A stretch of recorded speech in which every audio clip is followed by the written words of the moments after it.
You ever heard David Beckham speak? It's like he mouth-sexed a can of helium. You ever heard David Beckham speak? It's like he mouth-sexed a can of helium.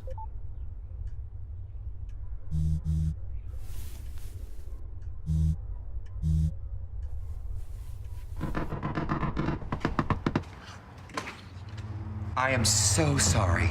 So sorry.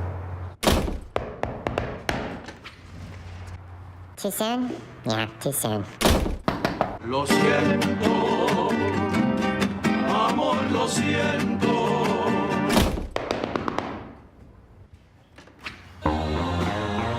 Tickets for the cup. I can't wait to not watch Italy play the Netherlands. I can't stay mad at you. Healing hugs. Here we go. Oh, God, finally, that feels so good. You smell amazing, like cinnamon and manhood. Let's never let go. No, we should let go. To let go of this burden together, just wonderful. No. Okay. What was you apologizing for anyway? Well, just the bit in Deadpool with the voice. Doesn't ring a bell. What did you think I was apologizing for? I mean, there's a list. Green Lantern, Yep. R.I.P.D., Horrible. Selfless, Terrible. Blade Trinity, Oof. Boltneck. Boltneck was a masterpiece! David, I'm so sorry. I yelled, I raised my voice. I lost control. Please open up. Take my breath away.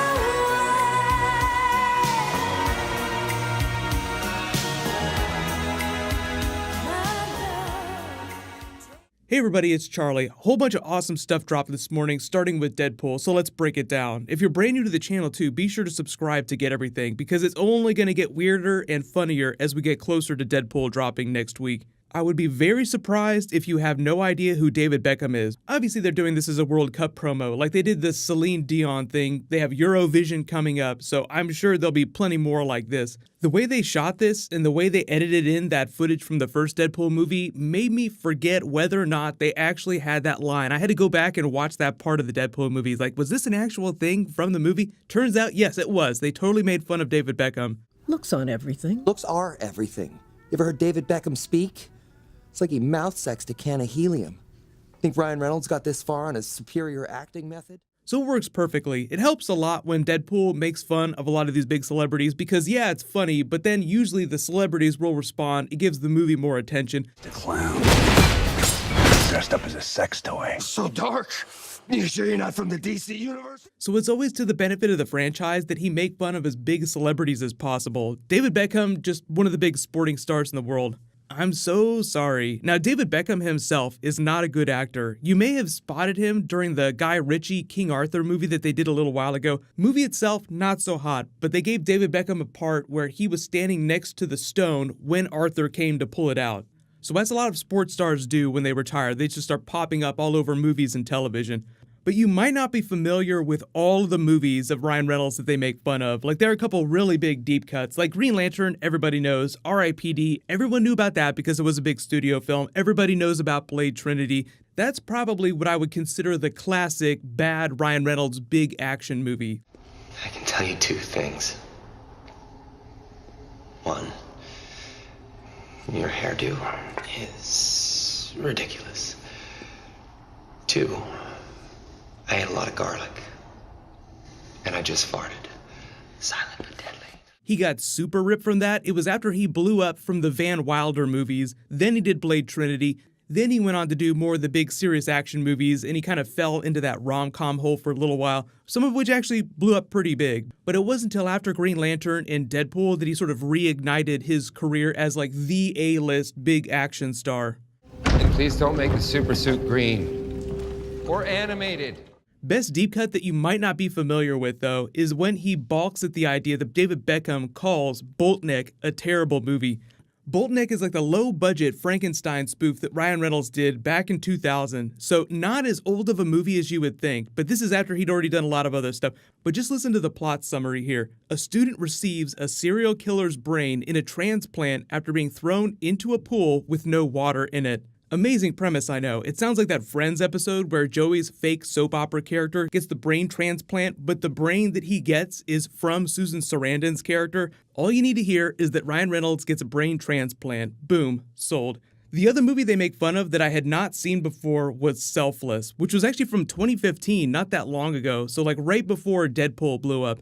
But the synopsis of that just reads, a dying real estate mogul transfers his consciousness into a healthy young body, but soon finds that neither the procedure nor the company that performed it are quite what they seem. It almost sounds like a slightly updated idea on that low-budget Boltneck movie that he did, like people being transplanted into other people's bodies. R.I.P.D. definitely a terrible movie. Green Lantern is now a classic in Ryan Reynolds' bad movies. I still feel like if you really want to watch a bad Ryan Reynolds movie, Blade Trinity is probably the best one to go for. Like, that's a fun bad movie to watch because it's so bad. Green Lantern is just painful to watch. At a certain point, the Blade franchise, once it got to this third movie, was like, okay, this isn't going to be a great movie, but it's going to be a lot of fun to watch. So it's a little more self-aware in how crazy it is.